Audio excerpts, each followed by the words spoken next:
Welcome to the Veil of Truth, your gateway to uncovering hidden insights and illuminating mysteries. I'm thrilled you've joined our global community. Whether you're watching from a bustling city skyline or a quiet countryside, we're glad you're here. Globe showing Europe, Africa. So tell me, where are you tuning in from today? Chapter 1, The Call at Dawn. The call reached Hercule Poirot at that particular hour when London seemed to hover between sleeping and waking, when the streets were quiet enough to hear the faintest taxi in the distance, and the air itself felt carefully folded. Poirot disliked being disturbed early. It was not idleness, no, it was principle. A morning, properly arranged, should begin with order, his coffee at precisely the right temperature, his moustache attended to with exactness, his mind allowed to come to full brightness without being dragged abruptly into other people's disorder. Yet when the telephone rang, short and insistent, he lifted the receiver at once. The urgency had a note that could not be ignored. "Monsieur Poirot?" Inspector Langley's voice came through, clipped by fatigue and something else, something like confusion. "Apologies for the hour." Poirot's eyes narrowed slightly. "Inspector, when you apologize, it means you bring me a puzzle. Tell me." "There's been a death in Hartwell Green," Langley said. "A man named Arthur Bellamy. Well liked. Quiet. A scholar type. But here's the thing, his closest friend reported it himself." Poirot remained still. Already his mind had begun to arrange the facts in a neat row, like chess pieces placed carefully before play begins. "His friend reported it," Poirot repeated softly. "And you find this unusual?" "I do," Langley admitted. "Most men hesitate, panic, or invent a story. This one did none of that. He called the police at dawn, spoke calmly, asked for an ambulance he knew was useless, and then sat down as if he had prepared himself for the moment." Poirot's expression did not change, but there was a glimmer of interest in his eyes. "And the friend, his name?" "Julian Moore." Poirot gave a faint hum. "You say they were close?" "Very. Lifelong friends, so I'm told. They grew up together. Same schools. Same circles. Arthur never remarried after his wife died, but Julian stayed near him. They were almost a pair." "A pair," Poirot echoed. He disliked the phrase. Life was not meant to be lived as if two people shared one shadow. It created dependence, and dependence invited tragedy. Langley continued, "We're sending the body to be examined, but the doctor on scene thinks poison. No signs of struggle. No marks. Just death." Poirot's gaze moved to the window. The sky over London was a pale grey blue, like watered milk. "Very well," he said. "I will come." The train to the countryside was not unpleasant, but Poirot did not enjoy travel. It disrupted routines and forced one to share air with strangers who believed loudly chewing gum was a natural right. Still, he arrived at Hartwell Green just after the sun had climbed enough to brighten the edges of the frosted hedges. Hartwell Green was the sort of village that pretended nothing truly dreadful could happen there. Its lane was lined with tidy houses, clipped gardens, and the kind of trees that looked as though they had been shaped by polite conversation. The residents nodded at passing policemen with carefully arranged concern. Their expression said, "How dreadful," but their eyes said, "How interesting." Bellamy House stood a little apart, framed by old yew trees. It was not grand in a proud way, but it had the solid dignity of a place that had never needed to shout. Inspector Langley met Poirot at the door, his coat buttoned wrong at the top, his hair showing signs of having been run through impatient fingers. "Thank you for coming," he said, shaking Poirot's hand quickly. "It's odd, this one." Poirot glanced at him. "Inspector, it is always odd. That is why you call me." Inside, the house smelled of wood polish and cold ash. A maid hovered in the hallway, pale and uncertain, as if someone had removed the floor beneath her and she was only now realizing it. "Where is Mr. Moore?" Poirot asked. "In the drawing room," Langley replied. "He's been cooperative. Too cooperative, if you ask me." Poirot did not respond at once. He followed Langley through a corridor lined with framed photographs, Arthur Bellamy as a younger man, a serious smile, a book under one arm. Arthur with a woman, his wife, perhaps, standing in a garden. And again Arthur with another man, arm around his shoulder, both of them laughing as boys do when they believe life cannot harm them. Julian Moore. The drawing room was neat, warm, and softly lit. Julian stood by the fireplace, hands behind his back, as if he were trying to keep himself from fidgeting. He was in his early 40s, well-dressed without vanity, the sort of man who looked reliable in a way that made people trust him before he had spoken a word. He turned as Poirot entered. "Monsieur Poirot," he said. His voice was controlled, but not cold. "I am grateful you came. I have heard of your methods." Poirot inclined his head. "And I have heard of your friendship." Julian's eyes flickered, just for a moment, before settling again. "Arthur was my dearest friend," he said simply. "Then," Poirot replied, "you suffer." Julian gave a small nod. "Yes." Langley cleared his throat. "Monsieur Poirot, the study is just down the corridor. We kept it as it was." Poirot moved toward the doorway, then paused. "Mr. Moore, you will come also?" Julian did not hesitate. "Of course." That, Poirot thought, is either innocence or performance. Arthur Bellamy's study was a place of quiet, careful living. Books lined the walls in disciplined rows. Papers were stacked, not scattered. A desk sat near the window, and a comfortable chair beside it, angled toward a small table. Arthur Bellamy sat in that chair. His head leaned slightly to one side, almost as if he had dozed off mid-thought. His hands rested neatly on the chair arms. There was no sign of distress. No spilled ink, no overturned furniture, no frantic attempt at escape. Death, Poirot observed, had been made to look polite. On the small table beside the chair sat a wine glass, half filled. A decanter stood nearby, its stopper placed carefully on a coaster.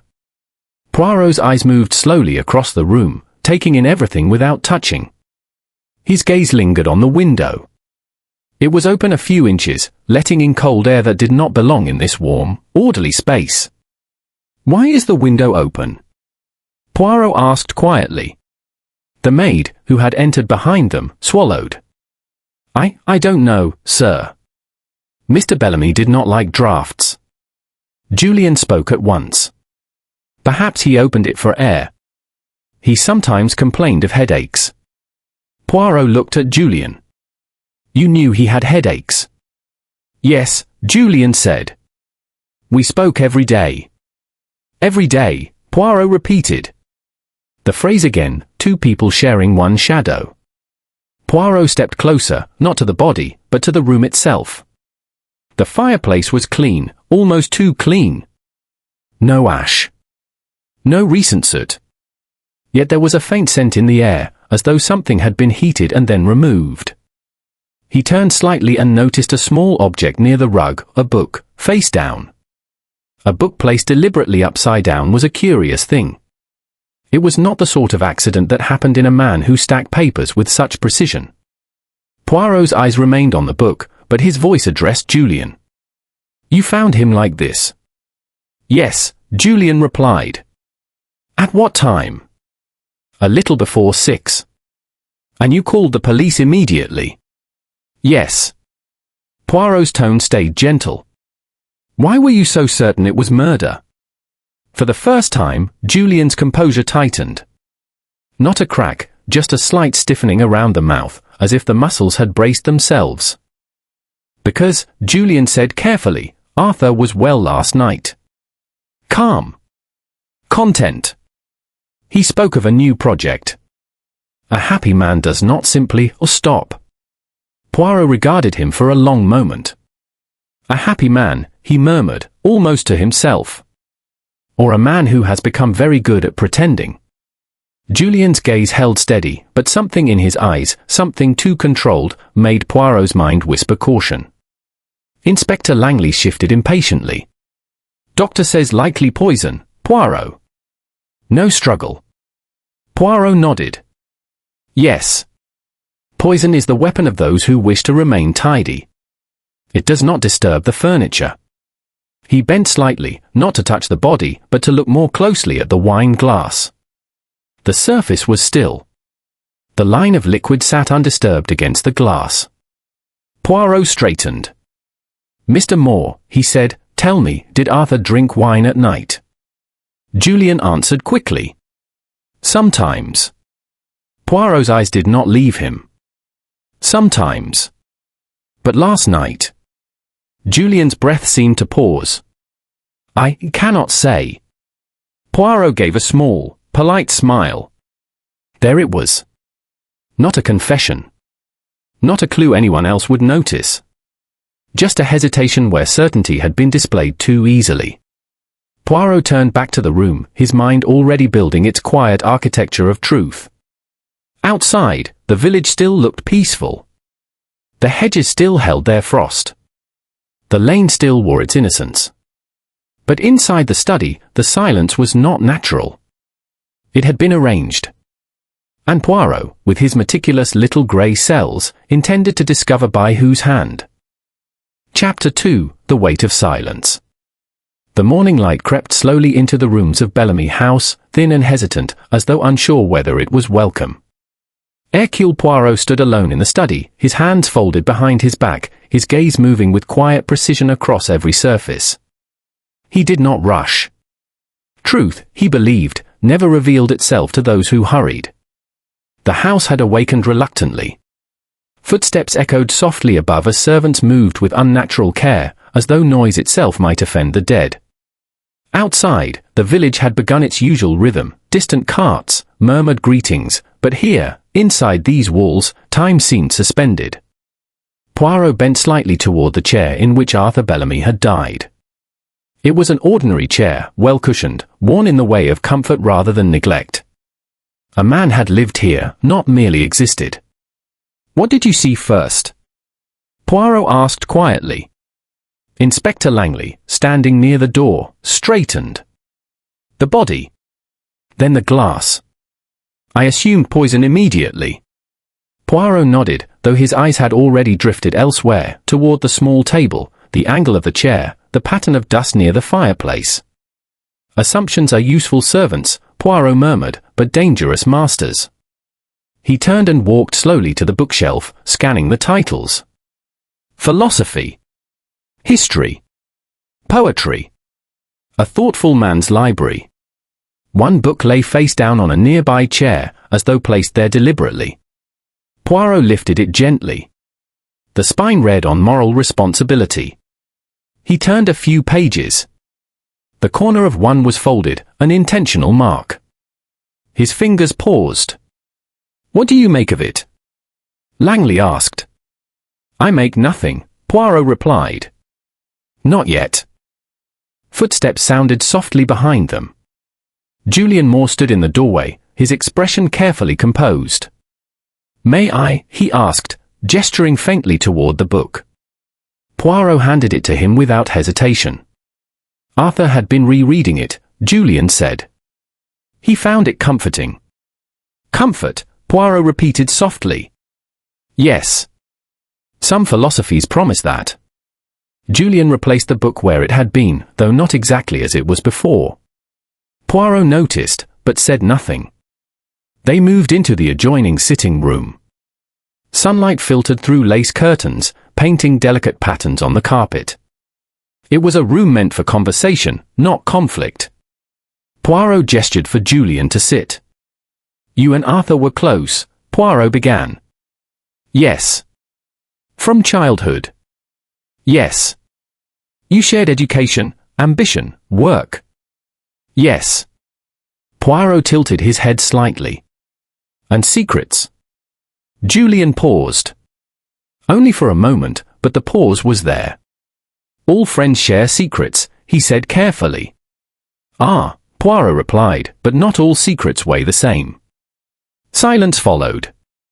Outside, a bird called sharply, then fell quiet. "Tell me," Poirot said, "about the last evening you spent together." Julian folded his hands in his lap. "We dined quietly." talked of trivial things. He seemed tired. Thoughtful. Did he speak of regret?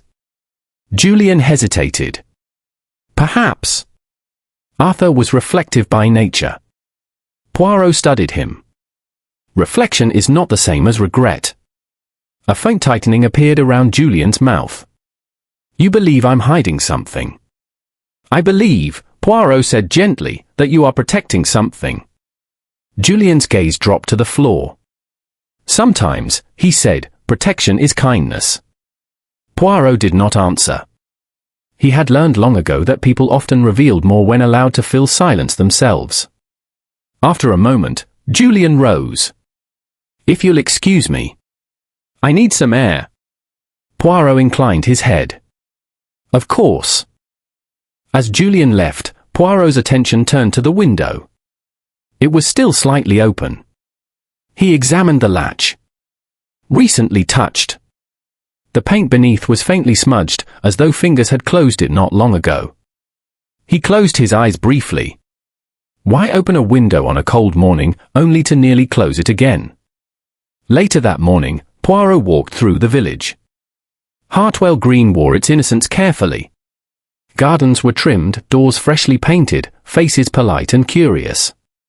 At the small general shop, Mrs. Havers greeted him eagerly. Oh, how dreadful it all is, she said. Poor Mr. Bellamy. Such a gentle soul. Did you know him well? Poirot asked. As well as anyone, she replied. He came for papers every morning. Always alone. Always? Poirot asked lightly. Well, except sometimes Mr. Moore joined him. They were very close. Poirot smiled. Yes, I have heard. She leaned closer. I once heard them arguing. Poirot's ears sharpened. About what? I couldn't say. It was weeks ago. Their voices were low, but tense. Not like them at all. Did you tell anyone? She shook her head. It didn't seem proper. Poirot thanked her and continued walking. Outside the post office, he encountered a young man sweeping the steps. You worked for Mr. Bellamy? Poirot asked. Yes, sir. Gardening, mostly. Did you ever see anything unusual? The young man hesitated. Once. Late evening. Mr. Moore came by after dark. Looked upset. Poirot nodded. Thank you. The pattern was forming. Not a sudden act. Not a moment of madness. A slow tightening of something already strained. When Poirot returned to the house, he found Inspector Langley studying a report. The lab confirms poison, Langley said. Rare compound. Difficult to obtain. Poirot raised an eyebrow. But not impossible. No. And who might have access? Langley hesitated. Both men, actually. Years ago, they collaborated on a research project. University work. Poirot nodded slowly. Tell me, Inspector, he said, have you ever known a man so afraid of exposure that he convinces himself destruction is mercy? Langley frowned. You think this was mercy? I think, Poirot replied, that the killer believed it was. He turned toward the window again. The village looked peaceful. Honest. Safe. Appearances, Poirot knew, were the greatest liars of all. That evening, as shadows stretched across the house, Poirot found Julian standing in the garden, staring at the sky. The stars are very clear tonight, Julian said quietly. Arthur used to say that clarity was rare, but always worth the wait. Poirot stood beside him. Truth is much the same, he said. Julian swallowed. Do you believe people can do terrible things for good reasons? He asked. Poirot considered this carefully. I believe, he said, that good reasons are often the most dangerous of all. Julian nodded slowly, as if that answer settled something inside him. As darkness fell, Poirot knew one thing with certainty. The crime was not born of hatred. It was born of love, twisted gently, patiently, until it became something else entirely. And the man who had committed it was very close to breaking. Chapter 3: The Shape of Doubt. The third morning after Arthur Bellamy's death arrived cloaked in fog. It drifted low across Hartwell Green, softening edges, dulling colour, and disguising distance, much like the truth itself. From the upstairs window of the guest room, Hercule Poirot observed the village as it stirred awake, each movement slow and cautious, as though the air itself carried suspicion. He welcomed such mornings. Fog encouraged honesty. It stripped away confidence and forced people to listen to themselves most of all. Downstairs, the house breathed quietly. Arthur's absence was now a presence of its own. Even the walls seemed uncertain of how to hold the silence. Poirot dressed with care and descended to the dining room, where Inspector Langley was already seated, frowning at a cup of tea. "You look as though the tea has insulted you," Poirot remarked mildly. Langley sighed. "I barely slept. Every time I think I've got something solid, it slips through my fingers." Poirot smiled faintly. "That is because you are searching for facts." "I am searching for people." Langley raised an eyebrow. "And what have people told you?" "Very little," Poirot replied. "Which tells me a great deal." The maid entered quietly with breakfast. Her hands trembled slightly as she set the tray down. Poirot watched her closely. "You were fond of Mr. Bellamy," he said gently. "Yes, sir," she replied, eyes lowered. "He was always kind." "And Mr. Moore?" She hesitated. "Just a fraction." "He was kind too," she said. "But different." "How so?" She pressed her lips together. Mr. Bellamy smiled with his eyes. Mr. Moore smiled with his mouth. Poirot inclined his head. "Thank you." When she had gone, Langley muttered, "That's not exactly evidence." "No," Poirot agreed. "But it is texture. One cannot paint a portrait with lines alone." Later that morning, Poirot asked to examine Arthur's study once more, alone. The room felt colder now, stripped of its human warmth. Poirot moved slowly, carefully, as if each step might disturb a fragile balance. He studied the books again, the desk, the small details others ignored. Then he noticed something new. A faint mark on the edge of the desk, almost invisible. A scuff, as though a ring or metal object had struck it lightly. Poirot crouched, examining the floor. Nothing broken. Nothing spilled. But memory stirred. Arthur had not worn rings. Julian, however, wore one, simple, gold, worn smooth by habit. Poirot closed his eyes briefly. A movement, perhaps unintentional. A gesture made in emotion. A hand striking wood. The sound would have been small. Easy to miss. Unless one was already listening. At midday, Poirot asked to speak with Julian again. They met in the conservatory, where pale winter light filtered through glass panes. Plants lined the walls, meticulously tended, though many now drooped slightly, as if mourning neglect. Julian stood with his hands clasped behind his back. "You wish to see me again," he said.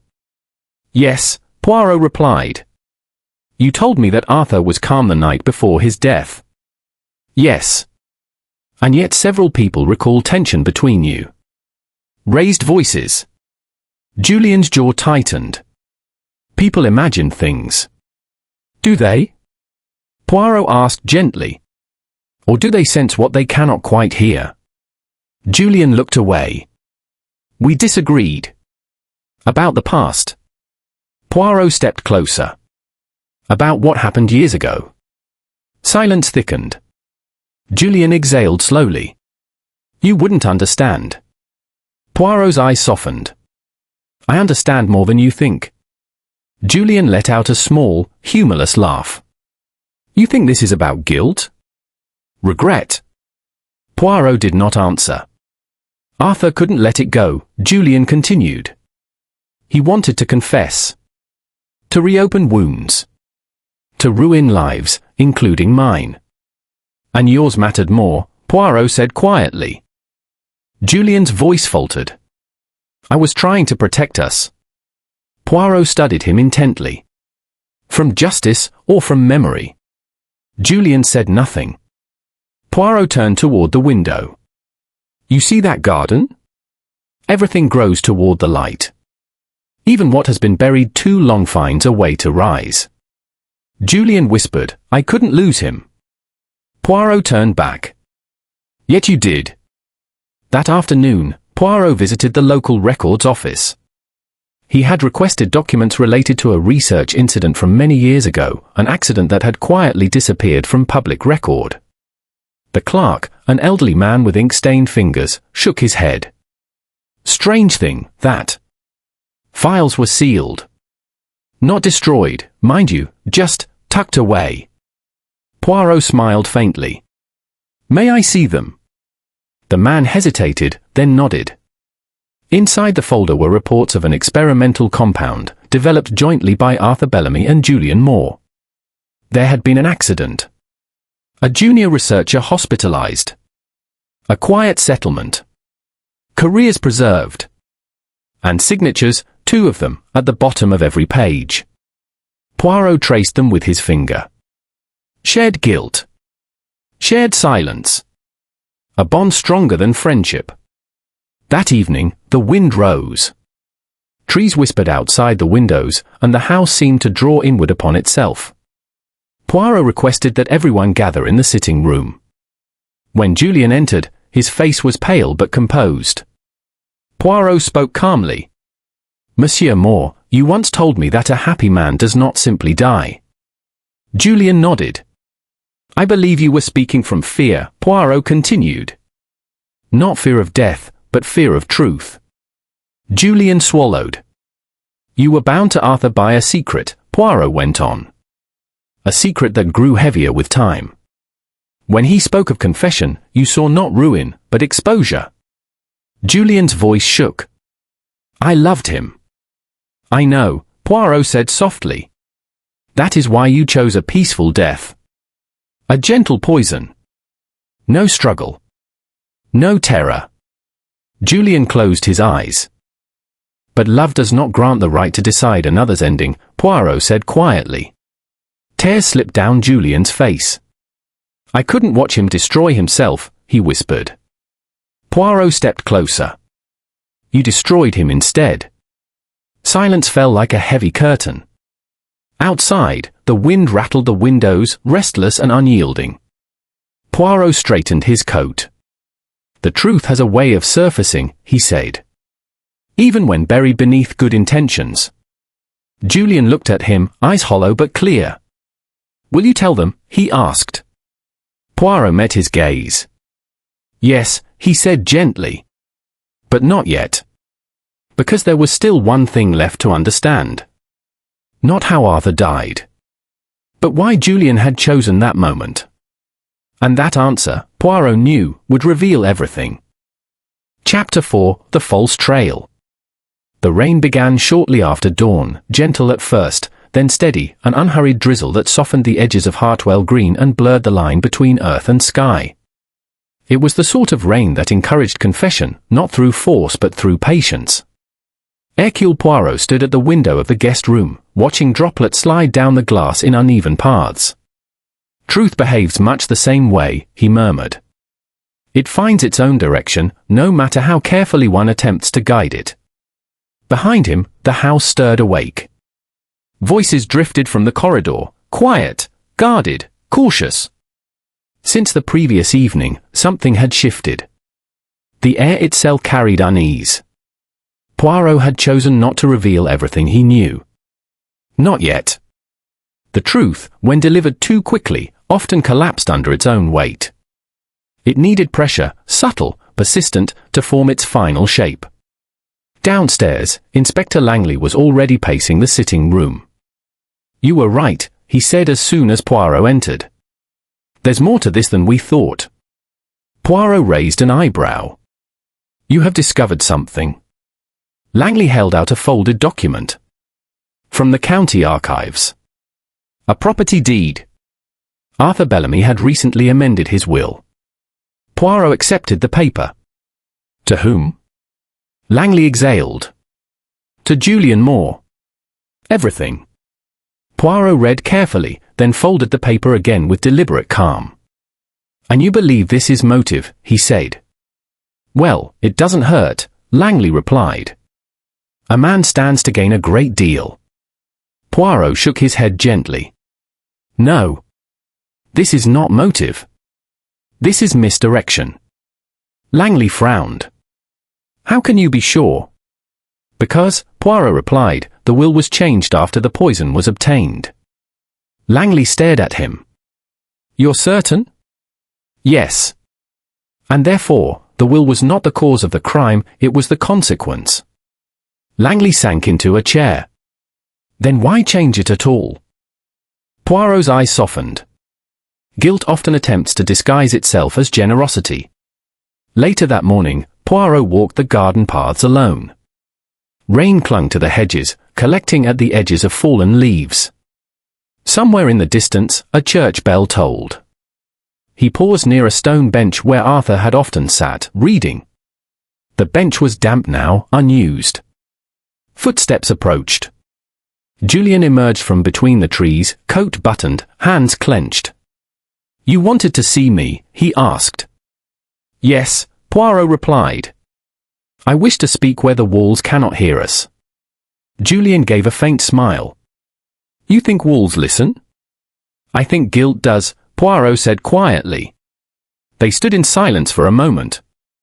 You know, Julian said suddenly, Arthur believed people could be redeemed. No matter what they had done.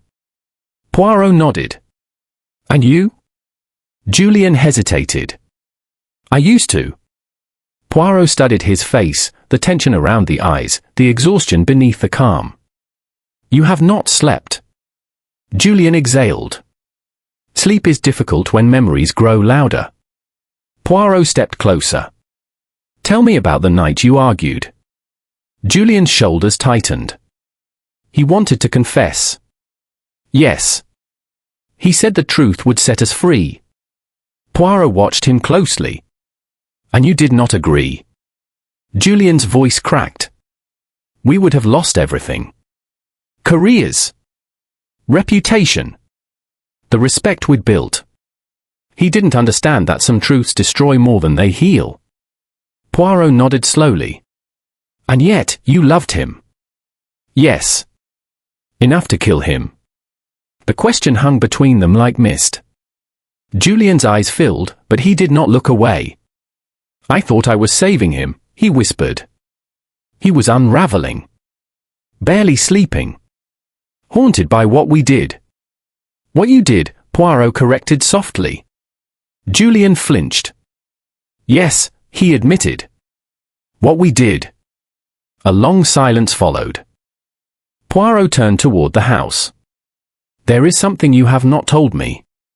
Julian's voice was barely audible. There was someone else. Poirot turned back sharply. Someone else?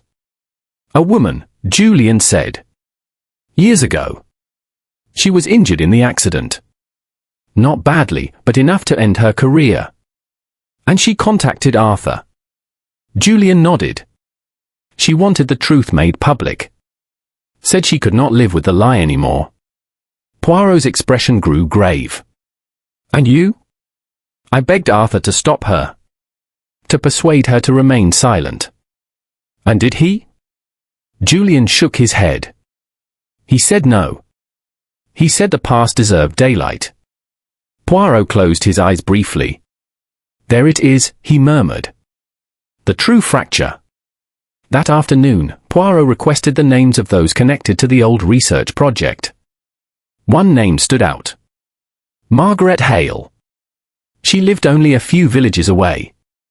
Poirot visited her as the rain began again. Margaret Hale was a woman worn by years of quiet endurance. She walked with a slight limp, but her gaze was sharp, unwavering. I know why you're here, she said before he spoke. Poirot inclined his head. Then you know I am sorry. She gave a dry laugh. Sorry doesn't restore what was taken. She invited him inside. The house was modest but neat, touched with dignity. They ruined my career, she said calmly. Not intentionally, perhaps, but carelessly. And then they buried it. Arthur wished to make amends, Poirot said. Yes, she replied. He wrote to me. Said he wanted to tell the truth. Did you encourage him? She nodded. I did. I told him the truth frees everyone. Poirot hesitated. And Julian? Her eyes hardened. Julian was afraid. Poirot leaned forward. Did you threaten him? No, she said firmly. I simply refused to stay silent any longer. Poirot thanked her and left. That evening, as darkness fell, Poirot returned to Bellamy House. The puzzle was nearly complete. One piece remained. Why now? Why had Julian chosen this moment to act? The answer came as he examined Arthur's desk once more. There, hidden beneath a ledger, was a sealed envelope. On it, in Arthur's careful hand, were the words, "To be opened on Monday. Tomorrow." Poirot closed his eyes. Arthur had been 1 day away from confession. 1 day. And that, Poirot realized, was the true motive. Fear, not of punishment, but of exposure. Love twisted by terror. As thunder rolled in the distance, Poirot knew the end was near. The truth was ready to speak. And soon, it would not be silenced again. Chapter 5: The Weight of the Unspoken.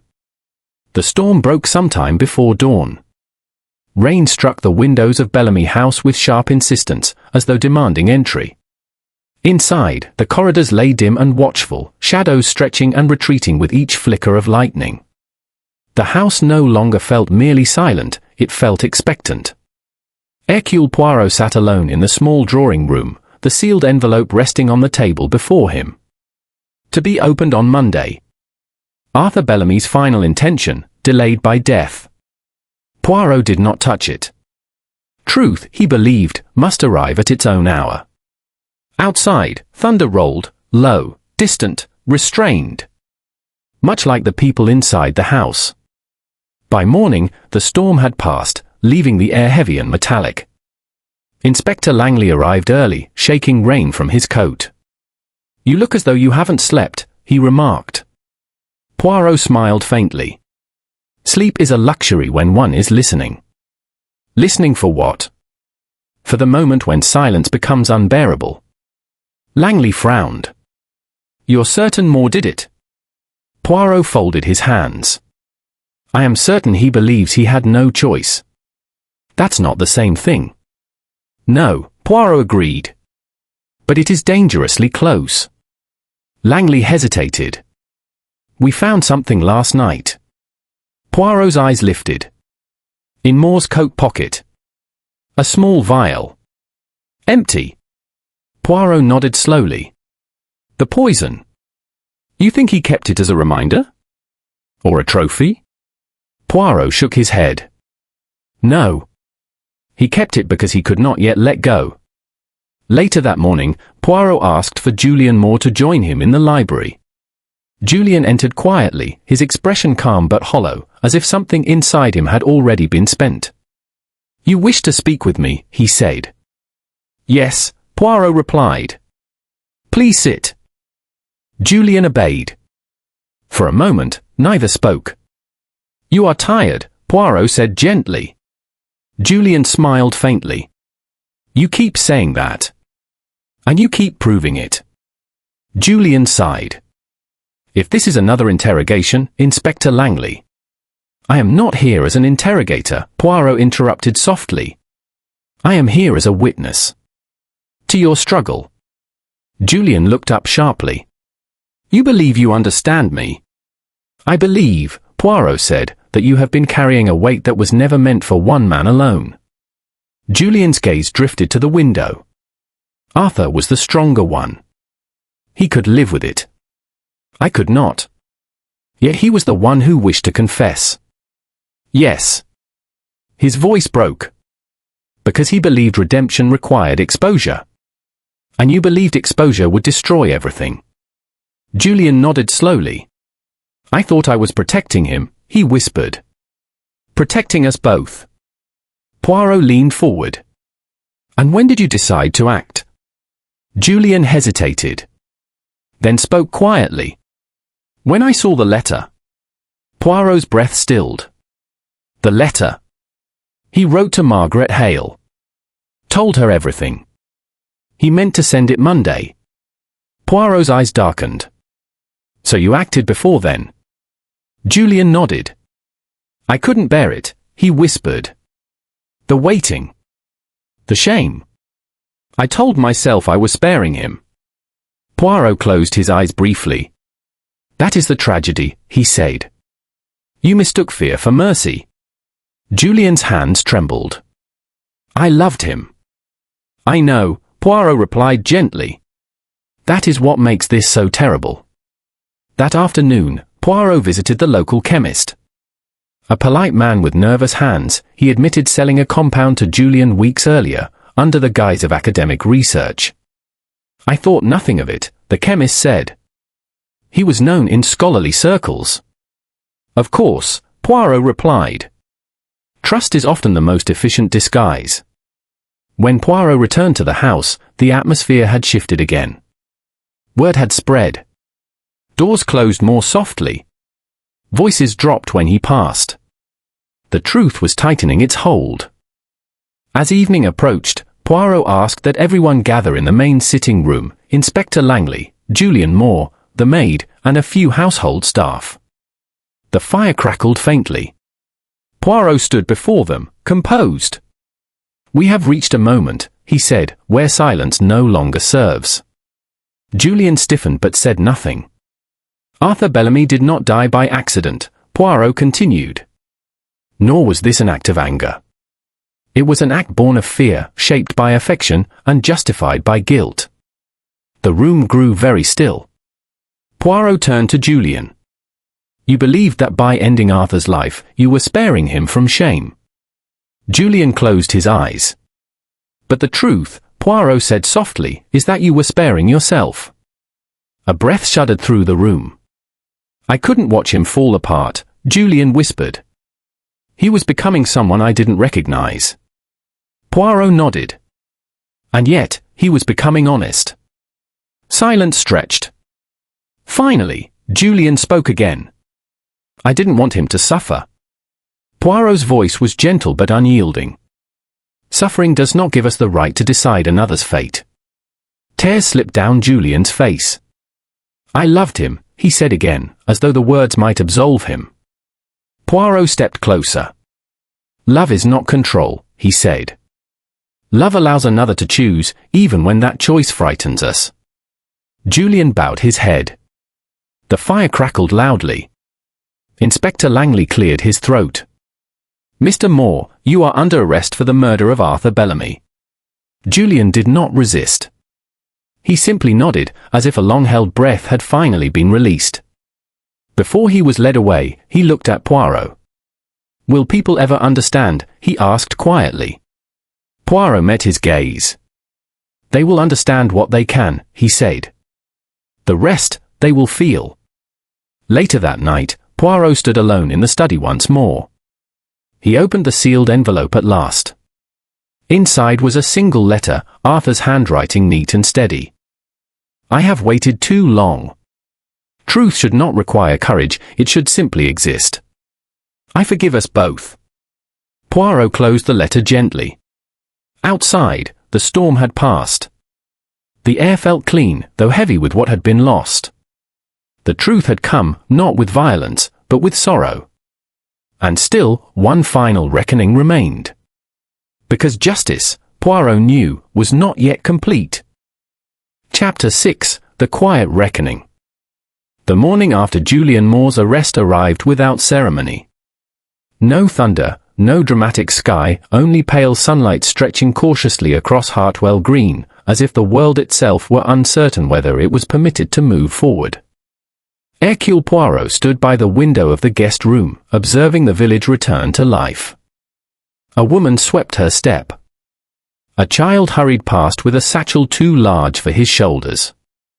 Ordinary moments reclaimed their place with quiet determination. And yet, beneath it all, something had shifted. Truth had weight. Even when unspoken, it pressed against the soul. Poirot turned from the window as Inspector Langley entered the room. "You should know," Langley said quietly, "Julian confessed fully this morning. He didn't resist. Didn't argue. Just told the story." Poirot nodded. That is often the way when a burden has finally become too heavy. Langley hesitated. "He keeps asking about Arthur. About whether he suffered." Poirot closed his eyes briefly. "We must be careful with mercy. It comforts the living more than the dead." Langley studied him. "You sound almost sympathetic." "I am," Poirot replied simply. "Sympathy does not excuse guilt, but it does explain it." Later that morning, Poirot walked the grounds alone. He followed the narrow path leading toward the old stone bench where Arthur Bellamy had often Saturday.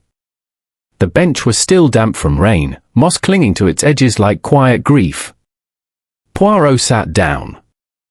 He imagined Arthur there, calm, thoughtful, wrestling with the burden of truth. A man who had lived for years knowing he had built his peace upon a lie. "Courage," Poirot murmured, "often arrives too late." A rustle of footsteps drew his attention. Margaret Hale stood nearby, her coat drawn tightly around her frame. "I heard he confessed," she said. "Yes."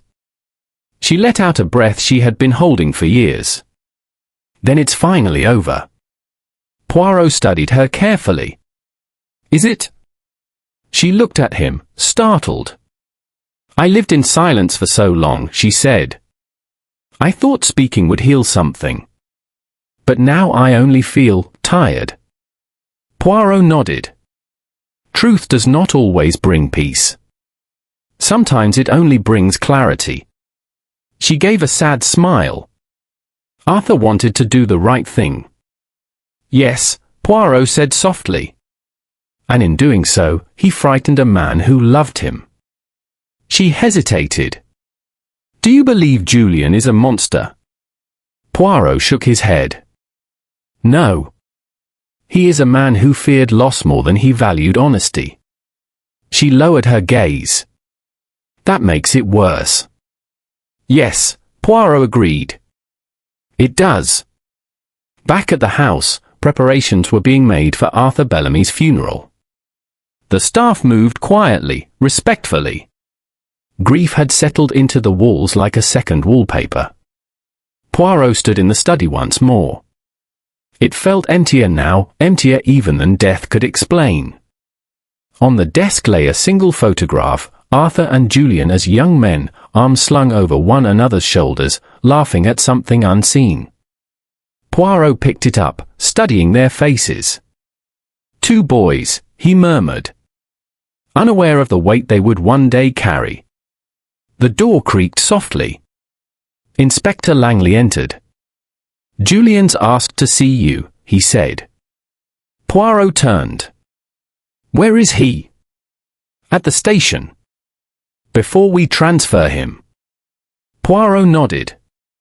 "I will come." The interview room was stark and undecorated. Julian sat at the table, hands folded, eyes tired but clear. "You came," he said. "Yes," Poirot replied. "I wish to speak before the final door closes." Julian offered a faint smile. "You've always had a way with doors." Poirot sat opposite him. "Do you regret it?" Poirot asked. Julian did not answer immediately. "I regret that I didn't trust him enough to let him choose." Poirot nodded. "That is the truth you must carry." Julian looked down. "Do you think he forgave me?" Poirot paused. "I think," he said carefully, "that Arthur believed in truth more than punishment. In that sense, perhaps, yes." Tears welled in Julian's eyes. "I wanted to save him," he whispered. And yet, Poirot replied gently, you took away his final freedom, the freedom to face his own truth. Silence filled the room. After a moment, Julian spoke again. What will people remember? Poirot considered this. They will remember a tragedy, he said. But also a warning. That love without humility becomes possession. Julian nodded slowly. When he was led away, he did not look back. That evening, Poirot returned to the house one last time. The funeral would be held the next day. Soon, Hartwell Green would return to its routines, its secrets buried beneath politeness and time. But Poirot knew better. He walked through the study, touching nothing, observing everything. The case was nearly complete, but not yet finished. There remained one question, quiet but insistent. Why had Arthur waited so long to confess? The answer, Poirot suspected, lay not in fear, but in hope. He opened Arthur's journal once more. Between the pages, he found a loose sheet he had not noticed before. It read, If I speak, I will hurt the man I love. If I stay silent, I become someone I no longer recognize. I must choose which pain I can live with. Poirot closed the journal slowly. That, he whispered, is the true tragedy. Outside, the sky darkened into evening. Lights flickered on in distant houses. Life moved forward, indifferent to sorrow. But Poirot remained still, knowing that the final truth, the one that would bring true closure, had not yet been spoken aloud. That would come soon. Because the story of Arthur Bellamy did not end with his death. It ended with understanding. And understanding, Poirot knew, was the hardest justice of all. Chapter 7, The Last Silence. The day of the funeral arrived beneath a sky too calm for grief. A thin veil of cloud softened the light, as though the heavens themselves wished to tread gently upon Hartwell Green. The village gathered in respectful quiet, faces composed, voices lowered. People who had rarely spoken to Arthur Bellamy now spoke of him in careful tones, as if kindness might somehow correct the past. Hercule Poirot stood slightly apart from the others, his hands folded neatly before him. He observed everything, the way grief settled differently on each face, the way guilt hid behind manners, the way truth waited patiently for its moment. The coffin was lowered without ceremony. No dramatic gestures. No public sobbing. Only the quiet dignity of a life concluded. Julian Moore was not present. He had chosen not to attend. Some thought it cowardice. Poirot did not. He knew it was shame. As the crowd dispersed, Margaret Hale remained behind, staring at the grave long after the others had gone. Poirot approached her slowly. You wish to say something, he said gently. She nodded. I wanted to hate him, for what he did to Arthur, and to me. But I can't. Poirot regarded her carefully. Hatred requires certainty. Grief rarely grants it. She exhaled slowly. Arthur wanted to do right. That's what hurts most. Yes, Poirot said. Sometimes goodness is the most dangerous thing a person can carry. They stood in silence until the groundskeeper began his quiet work. Then Poirot turned away. That afternoon, Inspector Langley arrived with news. The Crown Prosecutor wants a full reconstruction, he said. They believe the emotional circumstances may reduce the charge. Poirot nodded. It will not change the truth. No, Langley said. But it may change how it's carried. They walked together toward the house. You've been unusually quiet, Langley added. Even for you. Poirot gave a small smile. Because this is not a case of cleverness. It is a case of consequence. Inside the study, the air still carried a faint scent of old paper and extinguished candles. The room had been tidied, yet something essential remained missing. Poirot stood near the desk. "Inspector," he said, "there is one final piece we must understand." Langley looked at him. "I thought everything was clear." "Almost," Poirot replied. "But not quite." He reached into his coat and withdrew a small object, a folded slip of paper. "This," he said, "was found inside Arthur's journal. A final note." Langley read it carefully. "I believe truth must be chosen freely, or it becomes another lie." "Why didn't you show this sooner?" Langley asked. "Because I needed to understand its meaning first." Langley frowned. "And now?" "Now I understand that Arthur delayed not out of fear, but out of mercy." Langley looked confused. "He hoped Julian would find the strength to confess on his own," Poirot explained. "He believed that redemption must be chosen, not forced. And that delay cost him his life." "Yes," Poirot said quietly. "But not because of cruelty. Because of love mistaken for protection." Langley was silent for a long moment. "That's not something the court can measure," he said finally. "No," Poirot agreed. "But it is something the heart must answer." Later that evening, Poirot visited Julian one last time. The cell was dim, quiet. Julian looked thinner already, as though the weight of what he carried had begun to shape him. "You came," he said softly. "Yes," Poirot replied. "To speak of something unfinished." Julian gave a tired smile. "There's nothing left to say." "There is," Poirot said gently. "Arthur delayed his confession because he hoped you would find the courage to speak first." Julian's breath caught. "He believed in you," Poirot continued. "Even at the end." Tears filled Julian's eyes. "I was afraid," he whispered. "I thought if I lost everything, I would cease to exist." Poirot leaned closer. "You exist now, because you face what you have done." Julian covered his face. "I don't deserve forgiveness." Poirot said quietly, "Forgiveness is not something we deserve. It is something others choose to give, or not." A long silence followed. Then Julian spoke again, his voice steadier. "What will happen now?" "You will answer for your crime," Poirot said. "But you will also live knowing the truth. That is no small burden." Julian nodded slowly. "Thank you," he said. Poirot rose. "No. Thank you for finally choosing honesty." Night settled gently over Hartwell Green. Poirot walked alone beneath the stars, his steps unhurried. The village slept, unaware of the emotional storms that had passed through its quiet streets. He paused beside the gate of Bellamy House one final time. So many lives, altered by a single decision. Truth, he reflected, was not always a blade. Sometimes it was a mirror, showing us who we were when no one else was watching. The next day, the world would move on. It always did.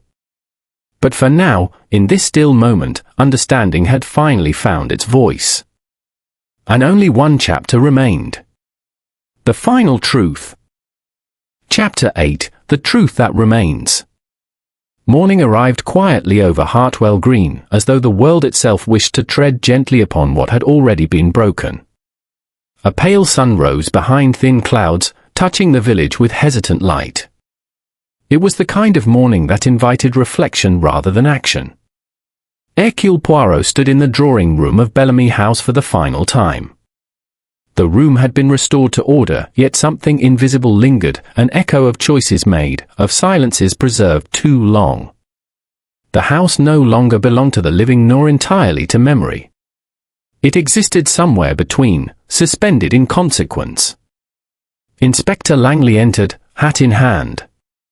"They're all waiting," he said quietly. Poirot nodded. "Then let us not keep the truth waiting any longer." The gathering was small, but heavy with expectation. Margaret Hale sat near the window, hands folded tightly in her lap.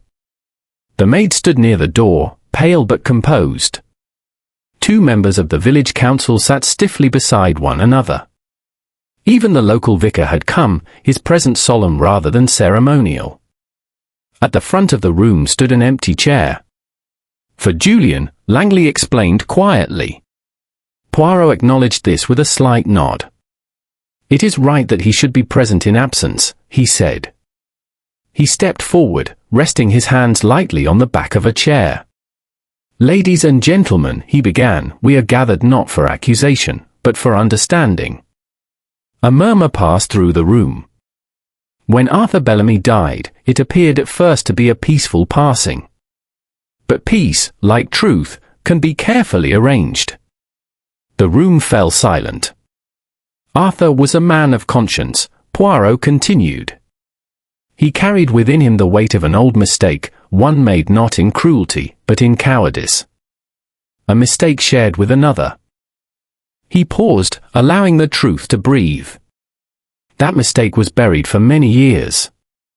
But conscience is a patient thing. It waits. Margaret Hale lowered her eyes. When Arthur chose to confront the past, he believed honesty would heal. He believed confession would bring freedom. Poirot's voice softened. But he did not understand that for another man, one who had built his entire sense of self upon silence, truth was not freedom. It was destruction. A quiet intake of breath moved through the room. Julian Moore loved Arthur, Poirot said simply. Not as a weakness, but as a devotion. And when Arthur chose to reveal the truth, Julian panicked, not from hatred, but from terror. Someone shifted uneasily. On the final evening, Poirot continued, Julian brought wine to Arthur's study. Into that wine, he placed a poison he had acquired under the guise of research. The dose was measured. Controlled. Meant to cause sleep, and then death. The room remained frozen. He did not act in rage.